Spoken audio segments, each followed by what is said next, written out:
আসসালামু আলাইকুম রহমতুল্লাহ। প্রিয় দর্শক ভাই, রাত ছিল অদ্ভুত নিস্তব্ধ। সমুদ্রের ঢেউ ছলাৎ ছলাৎ শব্দ করছিল। দূরের এক অজানা দ্বীপে শত বছরের পুরনো ধ্বংসস্তূপের মতো পড়ে থাকা একটি প্রাসাদ। চারদিকে ঘন কুয়াশা, যেন কোনো অশুভ শক্তি লুকিয়ে আছে। একদল ভ্রমণকারী সেই দ্বীপে হারিয়ে যায়।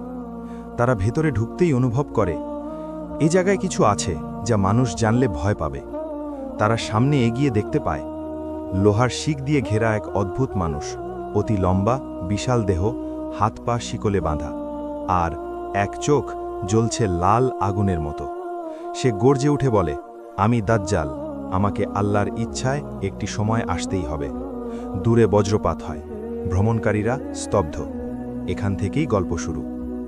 অনেক পুরনো যুগে সিরিয়ার এক ছোট গ্রামে ছিল এক দরিদ্র দম্পতি। মানুষ বলতো ওদের বংশে একদিন এক অদ্ভুত শিশুর জন্ম হবে, আল্লাহ যাকে পরীক্ষা হিসেবে পাঠাবেন। স্ত্রীর নাম ছিল ফাতেমা, স্বামীর নাম সালিম।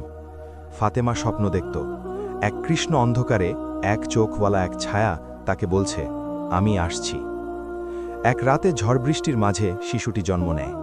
কিন্তু জন্মের পরই মা বাবা ভয় পায়, কারণ শিশুটির এক চোখ ছিল অস্বাভাবিক বড়, অন্য চোখটি ছিল নিস্তেজ ও বন্ধ। বাড়ির মানুষ বলে, এ শিশু সাধারণ নয়, এ জন্ম আল্লাহর নিয়মে আসন্ন ফেতনার শুরু। বাবা মা ভয়ে দুঃখে অসহায় হয়ে শিশুটিকে লুকিয়ে রাখতে থাকে।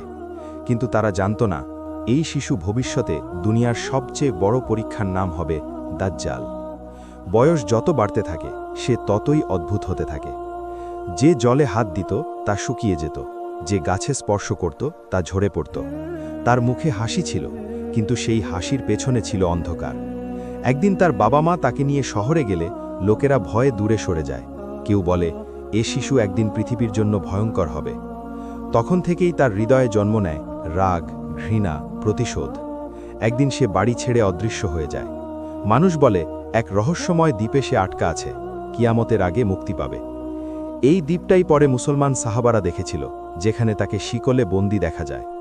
যখন পৃথিবীতে শুরু হবে যুদ্ধ, দুর্ভিক্ষ, ভূমিকম্প, একের পর এক ফেতনা, মানুষ সত্য ভুলে যাবে, ন্যায় অন্যায়ের সীমা মুছে যাবে, তখনই শিকল খুলে যাবে, বাতাস বদলে যাবে, আকাশ অন্ধকার হবে। কুয়াশা ভেদ করে সেই দ্বীপের শিকল একে একে ছিঁড়ে যাবে, আর সেই ভয়ঙ্কর দেহ আবার দুনিয়ার দিকে হাঁটতে শুরু করবে। সে মানুষের সামনে অলৌকিক শক্তি দেখাবে, মৃতকে জীবিত করার অভিনয়, আকাশ থেকে বৃষ্টি নামানোর অভিনয়, আগুনকে ঠান্ডা বানানোর অভিনয়। মানুষ ভাববে, এ কি আল্লাহর কেউ? কিন্তু এটা হবে প্রতারণা। এটাই হবে সবচেয়ে বড় পরীক্ষা। যখন দাজ্জালের ফেতনা সর্বোচ্চ পৌঁছাবে, তখন আকাশ খুলে যাবে, নূরের আলো নেমে আসবে। ঈসা আলাইহিসসালাম পৃথিবীতে অবতীর্ণ হবেন, হাতে ঝিলমিল করা বর্ষা।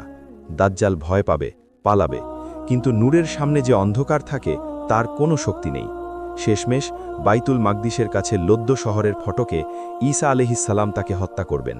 তার মৃত্যু হবে, আর পৃথিবী ফিরে পাবে শান্তি। নদীর পানি পরিষ্কার হবে, পৃথিবীর মানুষ আবার আল্লাহর দিকে ফিরে আসবে। দাজ্জালের ভয়ঙ্কর যুগ শেষ হবে চিরতরে। বন্ধুরা, এরকম ইসলামিক ভিডিও দেখতে হলে আমাদের ইউটিউব চ্যানেলটিকে সাবস্ক্রাইব করুন।